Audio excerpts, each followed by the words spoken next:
En la Biblia hay historias que ilustran de manera positiva cómo algunos personajes bíblicos encontraron su pareja. Acabo de leer una de ellas, cómo fue encontrada la esposa para Isaac, pero no es la única.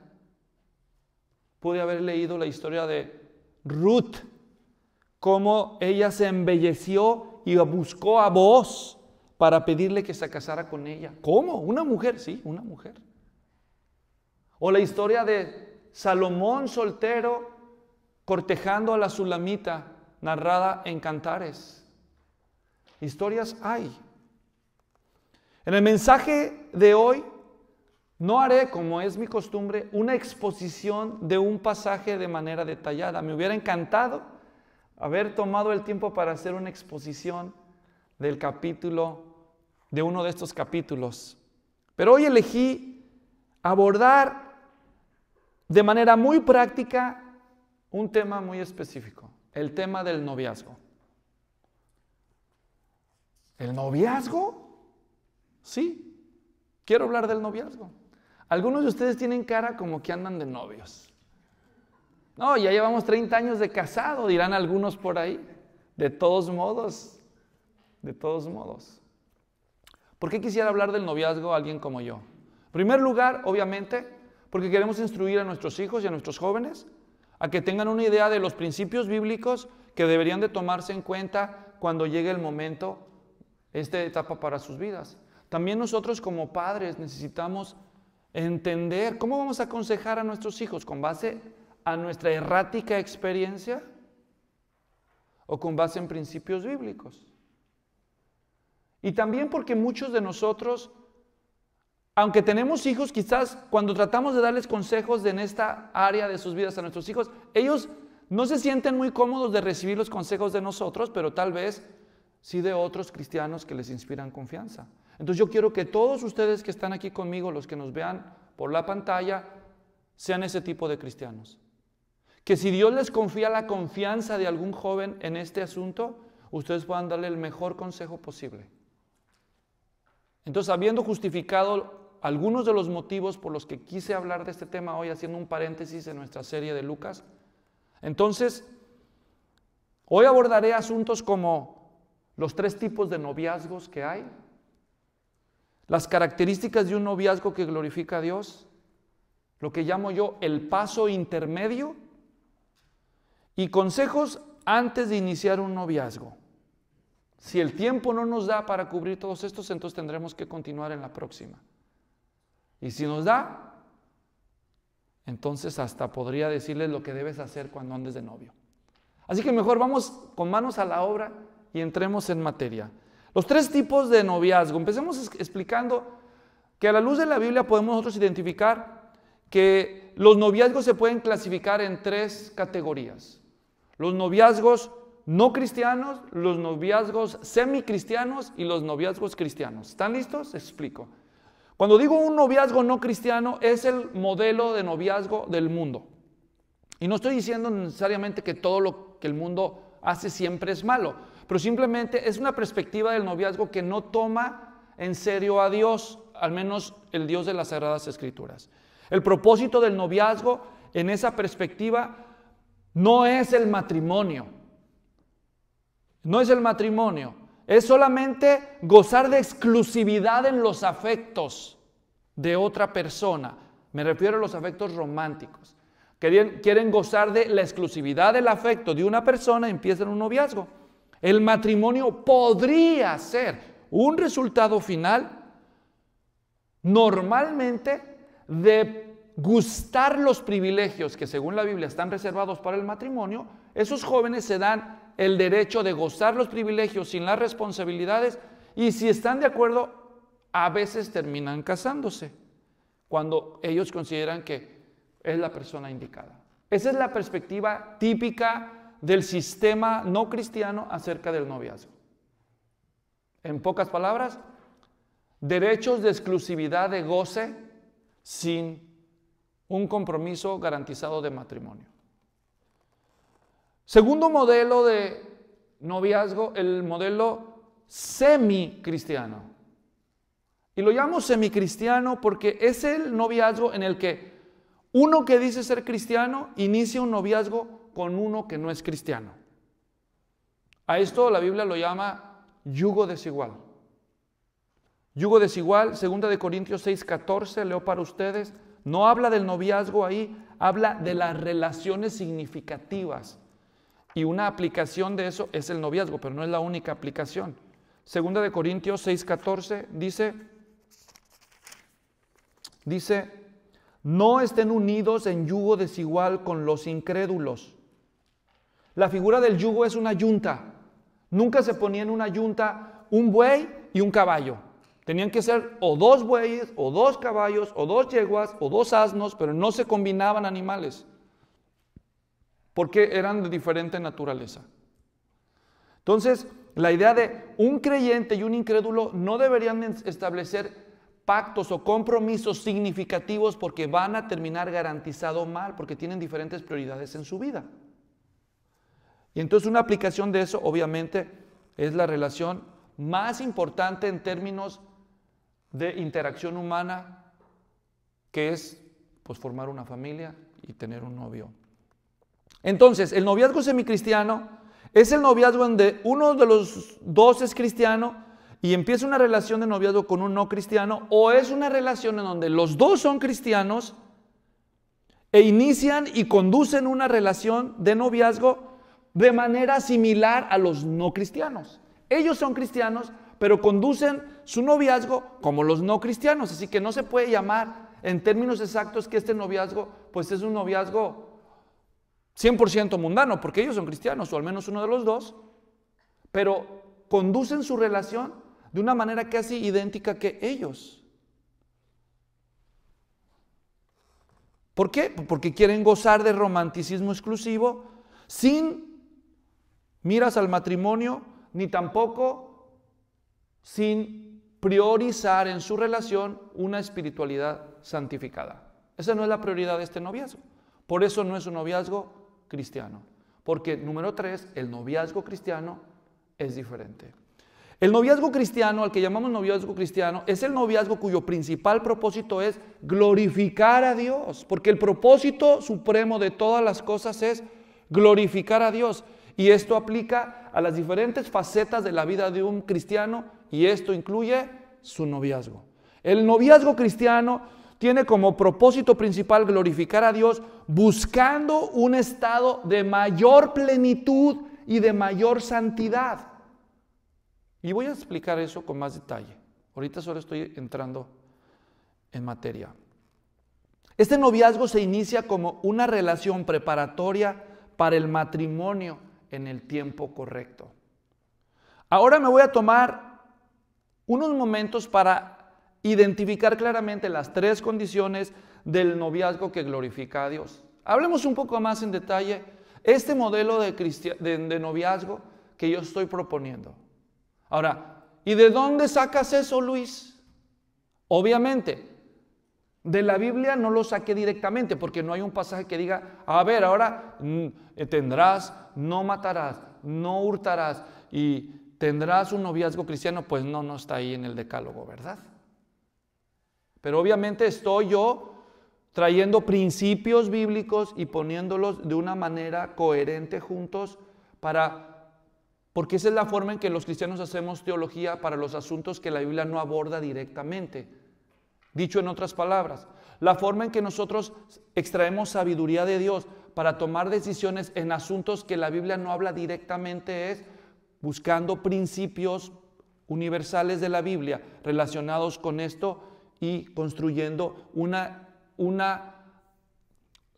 perspectiva que es coherente con todo el cristianismo que nosotros entendemos en las Escrituras. Ahora, ¿cuáles son las características de un noviazgo que glorifica a Dios? De un noviazgo auténticamente cristiano, cuando menos 3 son las que yo identifico.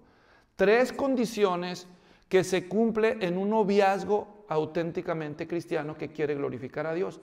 El noviazgo que glorifica a Dios es un noviazgo que se celebra en el tiempo correcto, número 1, con la persona correcta, número 2, y por los motivos correctos, número 3. Número 1, el noviazgo que glorifica a Dios es un noviazgo en el tiempo correcto. Cuando las condiciones mínimas para empezar un nuevo hogar, oigan esto, si ya dije yo que el propósito del noviazgo cristiano es glorificar a Dios de una manera más plena y santa, cuando una persona llega a una etapa de su vida en donde ya no se siente suficientemente plena siguiendo soltera, porque las Escrituras dicen en Génesis, no es bueno que el hombre esté solo, le haré ayuda idónea. A menos que Dios le dé a una persona el don de continencia, es decir, el don, la capacidad sobrenatural para vivir soltero y feliz, no soltero frustrado, soltero y feliz, a eso le llamamos el don de continencia. Pablo menciona ese don en 1 Corintios 7. Yo quisiera que todos tuvieran el mismo don que tengo yo, dice él, pero a causa de la incontinencia es mejor que se casen. Él está hablando del matrimonio y de la soltería. Así que hay personas que han recibido de parte del Señor un don para vivir solteras y felices, y no son gays. ¿Ok? Porque hoy en día dice, ¿te gustan los hombres? Le preguntan a una muchacha. No, entonces le gustan las mujeres. No, no necesariamente, ¿me doy a entender? Simplemente puede haber personas que no sienten la pasión por una persona del sexo opuesto, pero tampoco por una persona del mismo sexo. Simplemente son personas que se sienten plenas siendo solteras. ¿Está claro? Ok, hay personas así, pero son la excepción y no la regla.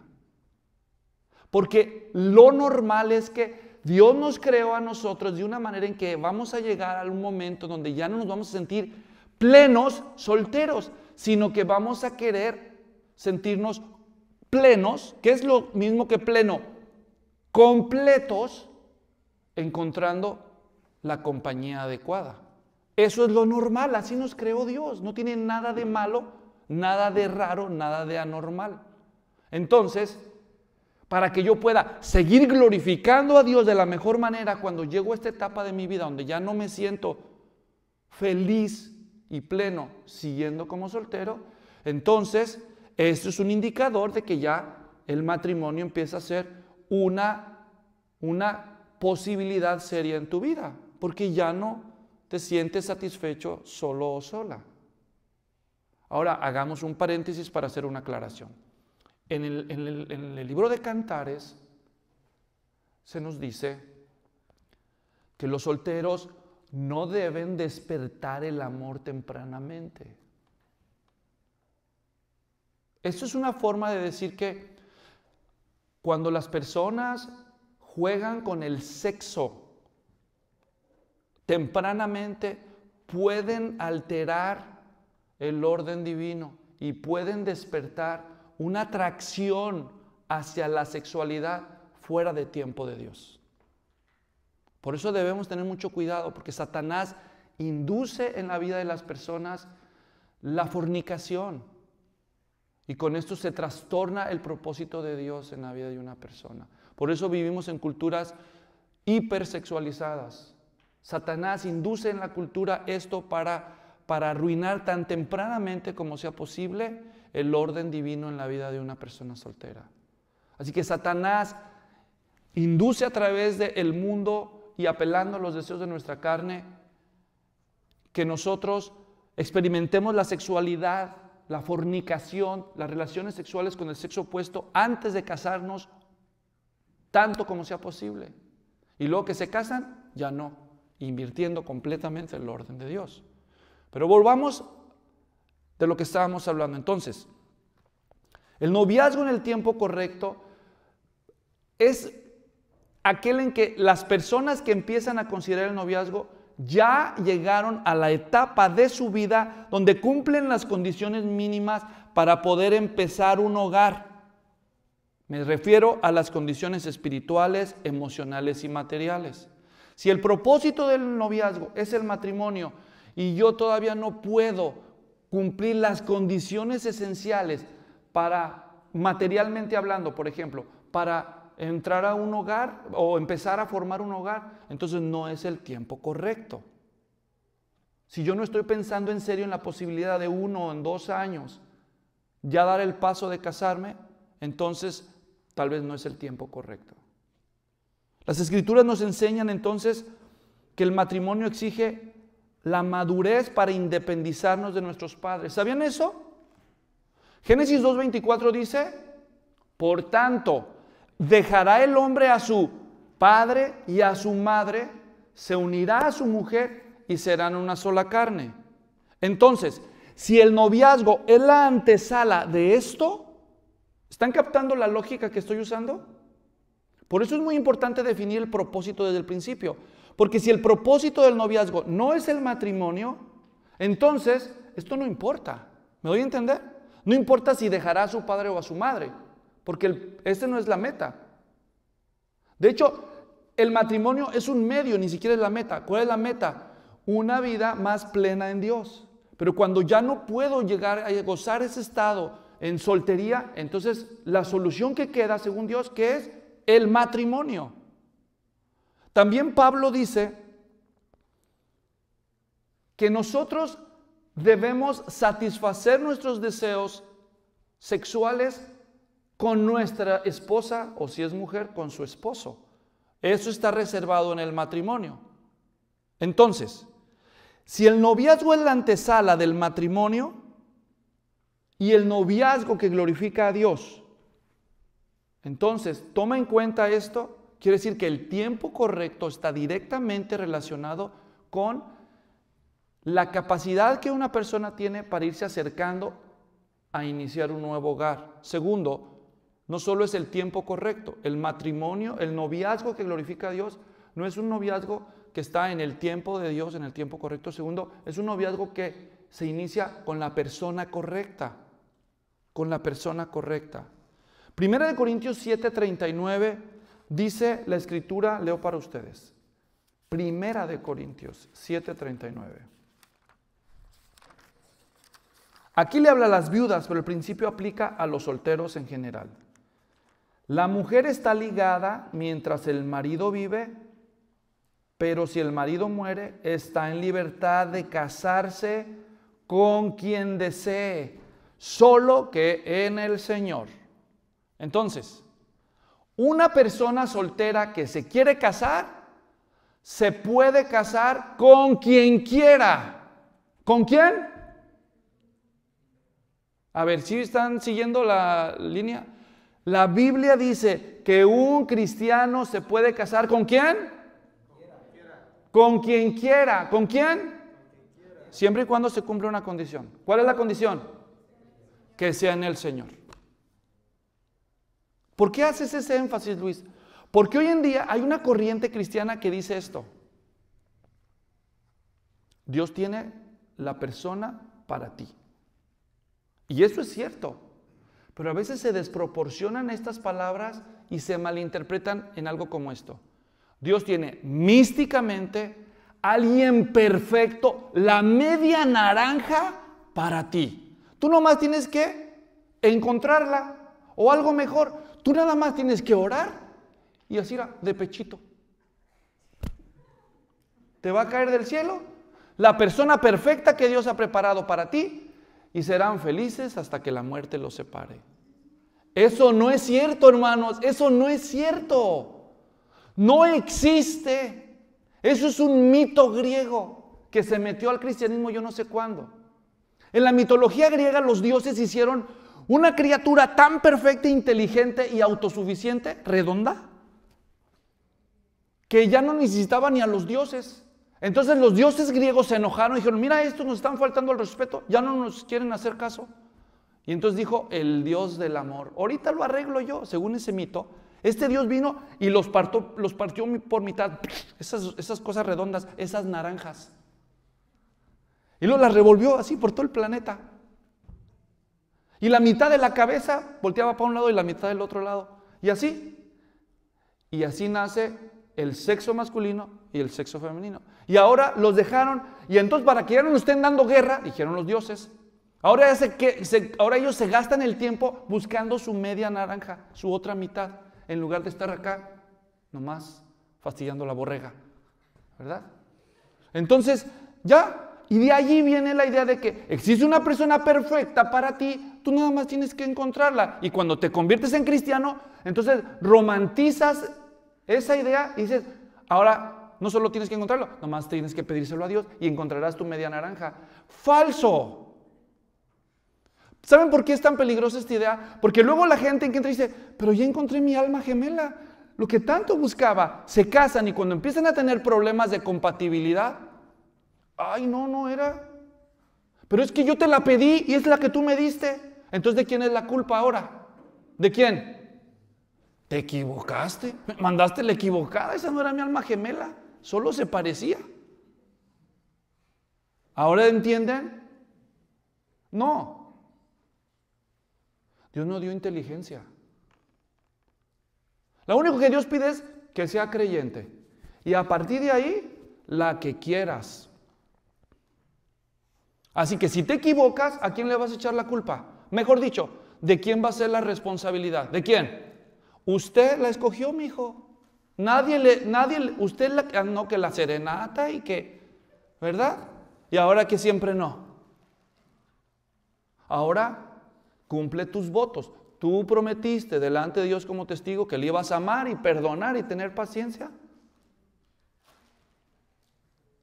¿Qué esperaban los que forman un matrimonio cristiano en un mundo gobernado por el pecado? ¿Qué esperaban? ¿De veras que iban a encontrar una pareja perfecta? ¿Sin defectos? Las últimas tres que quedaban las agarramos yo y también, ¿verdad? Para que no digan que nomás dije que yo. No hay matrimonios perfectos, hermanos. Cuando Lilia y yo nos casamos, el pastor que ofició la ceremonia me dijo una cosa que yo no entendía al principio, pero pronto la iba a entender. Citando él las palabras de Ruth Graham, la esposa de Billy Graham, dijo, el matrimonio es la unión de dos perdonadores que se aman. Y yo dije, se equivocó, eran dos pecadores, no dos perdonadores. No, es la unión de dos perdonadores que se aman. Dos perdonadores, ¿qué querrá haber dicho? Creo que Lilia lo descubrió más pronto que yo. Eso es el matrimonio. Entonces, el noviazgo que glorifica a Dios es un noviazgo en el tiempo correcto, con la persona correcta. Ahora, déjenme decirles algo. Está bien, la Biblia dice, la persona correcta para un cristiano, ¿qué debe de ser? Otro cristiano, ¿verdad?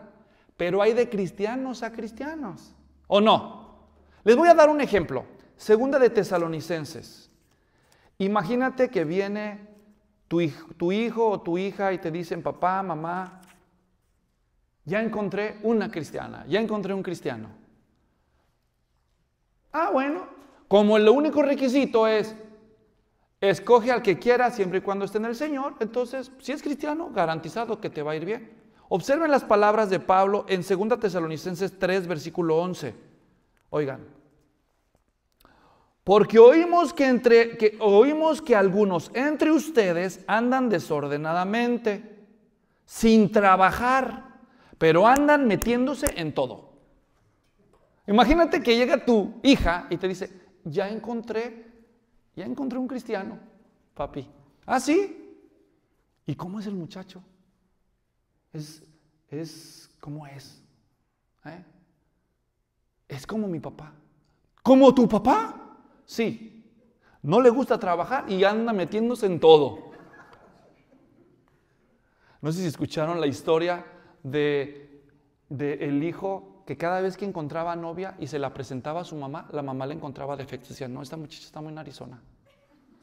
Y esta está muy burra, mira, nada más estudió la primaria. No, mira nada más a que no. Nunca le gustaban, siempre hacía que las terminara, nunca le gustaban.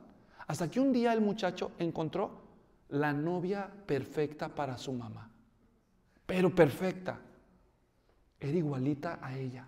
Hasta caminaba como su mamá. Así que cuando vino y se la presentó a su familia, dijo, mira, quiero presentarles a mi novia. Y cuando la conocieron, el papá levantó la voz y dijo, no, la cortas ya. No porque alguien sea cristiano, significa que es la persona correcta.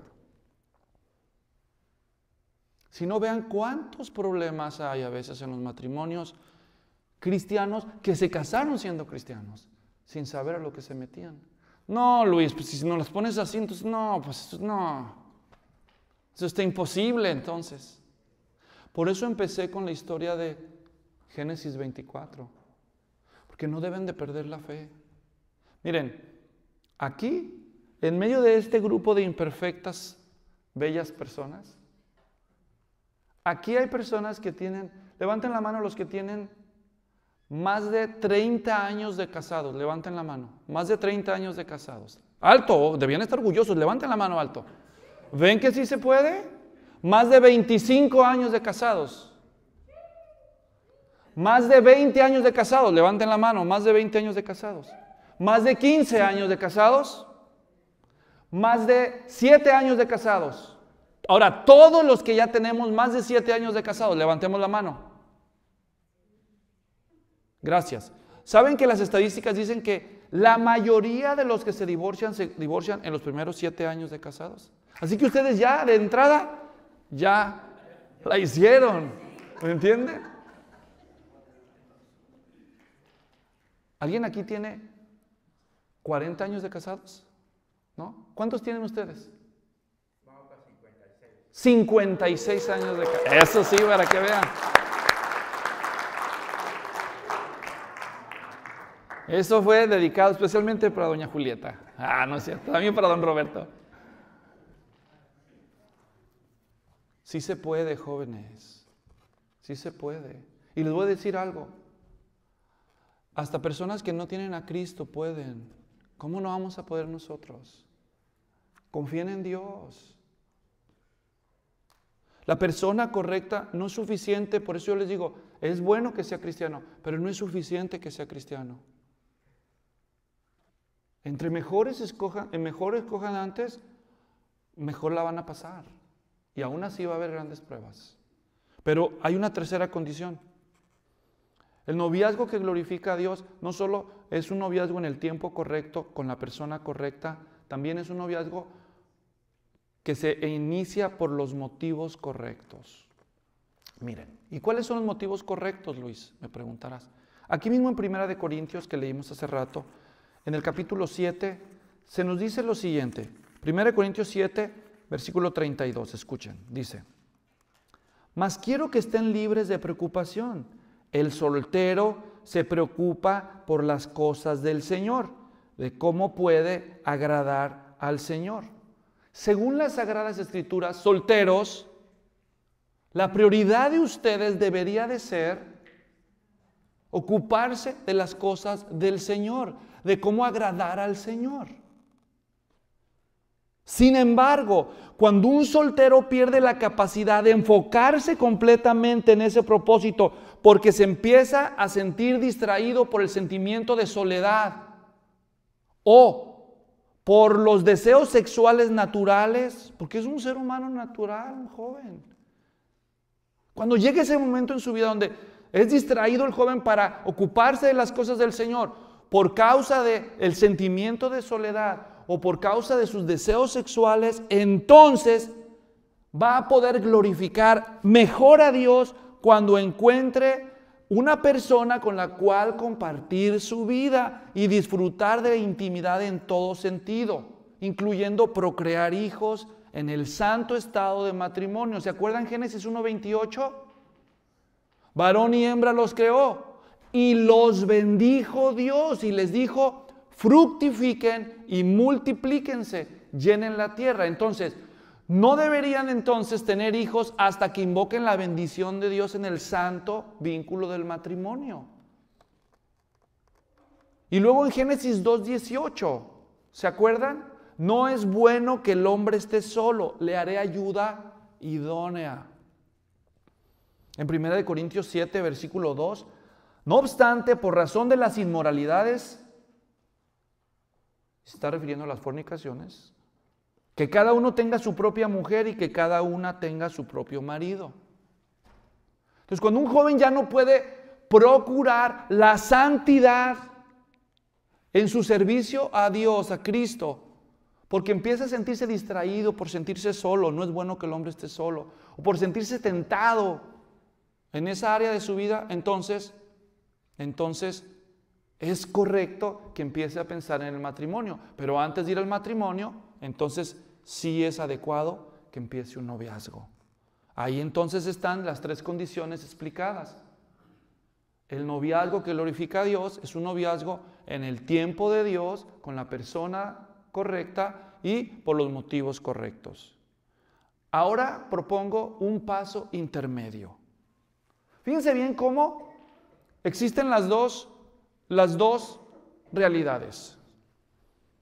El mundo dice, no, primero prueba y si funciona, ya te casas. Y luego en el extremo radical vas a encontrar algunos cristianos que dicen, no, ni siquiera noviazgo, derecho al matrimonio, es más, yo te hago el favor. Y entonces los padres arreglan los matrimonios para los hijos. Tal vez suene extraño aquí en nuestro medio, pero todavía hay lugares en el mundo donde esto sigue sucediendo. Que los padres de ciertas culturas o bajo ciertas religiones o sectas les arreglan los matrimonios a sus hijos sin pedirles permiso. 2 extremos. Ahora yo hablo de un paso intermedio. ¿Cómo puede entonces un joven cristiano que dice, pues yo empiezo a tener interés en conocer a alguien o siento afecto por alguien, pero yo no me siento listo para ir al matrimonio todavía? Estoy muy joven o ya estoy en una edad que pudiera casarme, pero yo no quiero casarme todavía, tengo otras prioridades. ¿Qué puedo hacer yo, Luis? ¿De plano peco si empiezo un noviazgo? ¿O hay algo que yo pueda hacer? Y mi respuesta es, sí hay algo que tú puedes hacer.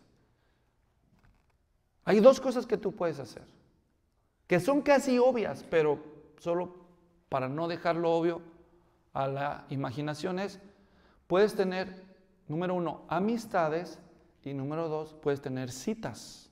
Ahora voy a explicar cada una. Es decir, las personas que empiecen a sentir atracción ya, que tienen un poco de madurez, puede ser incluso que no sean todavía mayores de edad, pero que tienen la suficiente madurez, entonces ellos tienen toda la libertad para empezar a cultivar amistades con personas del sexo opuesto, con la que puedan convivir de una manera digna y de una manera pública, y entonces empezar a relacionarse con personas del sexo opuesto, sin compromisos, para que empiecen a ver lo que eso significa. Digamos que alguien quiere ir un paso todavía más allá, entonces tenemos las citas. Dating, le dicen en inglés. Las citas. Las citas son salidas entre 2 personas del sexo opuesto, ya no es en grupo como con los amigos, sino que es una salida entre 2 personas del sexo opuesto con poco compromiso, que las deja la posibilidad de salir fácilmente sin tener que dar muchas explicaciones. Un muchacho invita a una muchacha, ¿te gustaría salir conmigo? No se le va a declarar, no van a ser novios, es una cita, van a salir. Salir en una cita está reservado para personas con la madurez adecuada. Las citas pueden servir para varios propósitos positivos y las motivaciones de quienes participan son las correctas. Tengan mucho cuidado porque en el mundo las citas son el pan de cada día. ¿Me entienden? ¿Pero por qué propósitos? Hay personas que literalmente el mismo día que celebran la primera cita con una persona, esa misma noche ya están fornicando. Entonces, tienen que tener mucho cuidado. Los cristianos no hacemos citas con esas intenciones. Pero eso no significa que tener una cita sea pecado. ¿Estamos siendo claros? Porque a veces nosotros los padres cristianos, ninguna oportunidad o toda la libertad. Por eso es mejor hablar de estas cosas. Entonces, los doctores Henry Cloud y John Townsend, en uno de sus libros acerca de este tema, ofrecen Varias razones por las cuales ellos creen que los jóvenes tengan citas es una buena idea. Escuchen 5 mencionadas por ellos. Ellos observan que cuando los jóvenes tienen citas con una persona del sexo opuesto, eso les permite conocer mejor, conocerse a sí mismos mejor y conocer a otras personas mejor en un ambiente seguro. Todavía no tienen compromisos, se están conociendo y conociéndose a sí mismos. Número 2, las citas dan espacio para descubrir lo que otros piensan de ciertos temas importantes. Número 3, las citas ayudan a desarrollar destrezas para relacionarse con otros. Digamos que un joven sale a una cita con una señorita y mete la pata. No sabe ser caballeroso, no sabe de qué hablar y un fracaso total. Dice, no vuelvo a salir con nadie. No, simplemente fue una mala experiencia. A ver, ¿qué salió mal? Aprendamos. Y entonces gana experiencia para hacerlo mejor otra vez. Las citas permiten descubrir lo que le gusta a una persona acerca del sexo opuesto. Tal vez sale una señorita con un joven y después de que lo ve dice, antes no sabía, ahora sé lo que no me gusta. Ahora sé lo que yo no quiero. Ahora sí ya sé. Y quinto, las citas son una oportunidad para desarrollar autocontrol. ¿Crees que no te vas a emocionar cuando sales en una cita? Hasta los papás decir, ¿conseguiste una cita? ¿Ay, quién es para darle un trofeo? Pues no, ¿verdad? Pero entonces, sales en una cita, te emocionas, ten cuidado, ahorita voy a hablar de algunas precauciones. Porque el corazón juvenil es muy enamoradizo, hermanos. ¿O no? Hay jóvenes que están tan mal en su manera de ver el mundo que con que una señorita sea amable y le sonría, ya creen que quiere con él. En verdad. Mal. Así que ten estas precauciones si piensas tener citas. 1. Ten citas dentro de la comunidad de personas que se preocupen por ti. Ten citas dentro de la comunidad de personas que se preocupen por ti. Número 2, segunda precaución, ten cuidado con el enamoramiento, que suele ser muy fácil para algunos. Las citas amistosas pueden tornarse fácilmente en citas amorosas. No es lo mismo una cita amistosa que una cita amorosa. Recuerda que el cristiano no debería tener citas amorosas con personas que no son cristianas. ¿Entienden lo que decimos? Ya explicamos eso. El yugo desigual. Precaución número 3. Define tus propósitos claramente desde el principio para evitar malos entendidos. Vas a invitar a una señorita, oye, ¿no te gustaría salir? Si tú no eres claro, ella puede estar diciendo, ya, se me va a declarar. Me va a pedir que sea su novia. En verdad. O lo contrario, me dijo que sí. Ella te dijo que sí va a ir a una cita contigo, no te dijo que se va a casar contigo, mi rey. Ella nada más quiere salir un rato ahí a tomarse tal vez un helado o ver algún partido deportivo y tú ya estás construyendo castillos en el aire. Aclara, si es necesario, desde el principio, tus propósitos para evitar malos entendidos, para evitar desilusiones, pero no seas tan imprudente para revelar todo lo que piensas o sientes en la primera cita. ¿Te gustaría salir conmigo solo como amigos? Para conocernos mejor y divertirnos un rato viendo un partido de fútbol o qué sé yo. Claro, y honra lo que dices. Esto que estoy diciendo debería de ser lo normal, pero es tan raro que hasta suena como si estuviera hablando cosas de locos. Las personas en el mundo son engañosas, hipócritas. Nosotros que debemos hacer las cosas de manera ordenada y honrosa para Dios. Siguiente precaución. Las citas no son para cambiar a las personas, pero puedes intentar influir en ellas para descubrir cuán abiertas están hacia cambios positivos. Digamos que sales en una cita con una persona, con una señorita si eres hombre o con un joven si eres señorita. Tu misión no es cambiar a la persona, es conocer a la persona. ¿Me entienden? Digamos que tú dices, ay, a mí me gustaría tener muchos hijos un día. Oye, ¿y cuántos hijos tuvieron tus papás? No, pues nomás yo. ¿Y tú cuántos hijos piensas tener? No, yo no pienso tener hijos. No, deberías tener hijos. Mira, tú tan interesada. No, es muy bueno. Mira, yo tengo muchos hermanos. Deberías tener muchos hijos. ¿Cuántos te gustaría tener? 4 o 5. O sea, pues, ¿qué? ¿A dónde vas con esto, no? Entonces, una cosa es tratar de cambiar a una persona y otra cosa es tratar de revisar si la persona es flexible a revisar sus expectativas, sus ideas.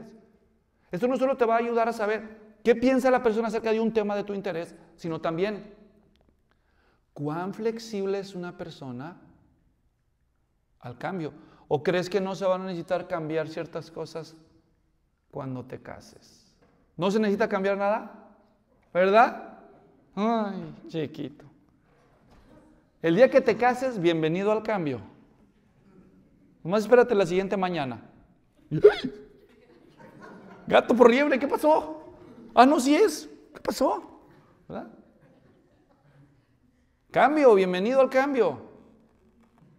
Entonces, y el último, los últimos precauciones, establece límites. Cuando salgas en una cita, establece límites desde el principio. No mientas. ¿Cómo qué límites? No mientas. No mientas. Si no quieres hablar de algo, encuentra la manera de salir sin mentir. Oye, hay que tomarnos un helado. Ay, a mí me encanta el chocolate. Y él lo aborrece. A mí también me gusta el chocolate, ¿verdad? 2 de chocolate. Oh, sí, está bien rico. Ya empezaste mal. ¿Mintiendo? Ese es el principio. ¿Cuál será el final? Si descubres un engaño, digamos que tú no mientes, pero te la agarras en una movida. Oye, me dijo que no tenía hermanos. Mira, igualita la cara. Ya encontré tu clon, ¿verdad? Ah, es mi hermana. Ok, descubres un engaño, no significa que la persona ya la desechas necesariamente. Enfrenta respetuosamente, pero con firmeza a la persona. Oye, ¿en qué quedamos? Que vamos a ser amigos. Esto no se debe repetir. Se tiene que enfrentar eso de entrada. Ni tú mientes ni toleras el engaño. Guardas tu distancia física. No son esposos. Miren, en la Biblia solo hay 2 relaciones reconocidas. Antes de casarse, ¿cómo se llaman los 2 cristianos el uno al otro? A ver, ¿cómo? Son 2 cristianos. Gracias. ¿Cómo se les llama? Hermanos. Y ya que se casan, ¿qué son? Esposos. Los esposos pueden meter mano todo lo que quieran allá en su casita. Eso es repugnante entre hermanos, ¿sí o no? ¿Verdad? Ah, pues no te olvides. Mientras no te cases con la persona, la debes de tratar como lo que es. ¿Qué es? Eso es. Así de sencillito. Así como lo oyeron. El que no respeta esto, haga con su vida lo que quiera. Pero la Biblia no ha cambiado. Son hermanos, no son esposos y no hay términos intermedios. Los hermanos no tienen derecho a controlar a las hermanas, porque no son, ni los esposos las controlan, mucho menos los hermanos. Y lo digo porque ustedes ven cantidad de anomalías en las relaciones románticas.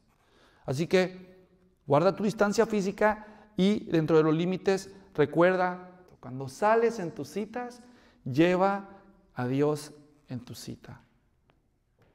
Cuando la persona con la que sales pierde interés en ti o tú pierdes interés en ella, debes decirle de la manera más amable que ya no tienes interés en salir con ella por ahora.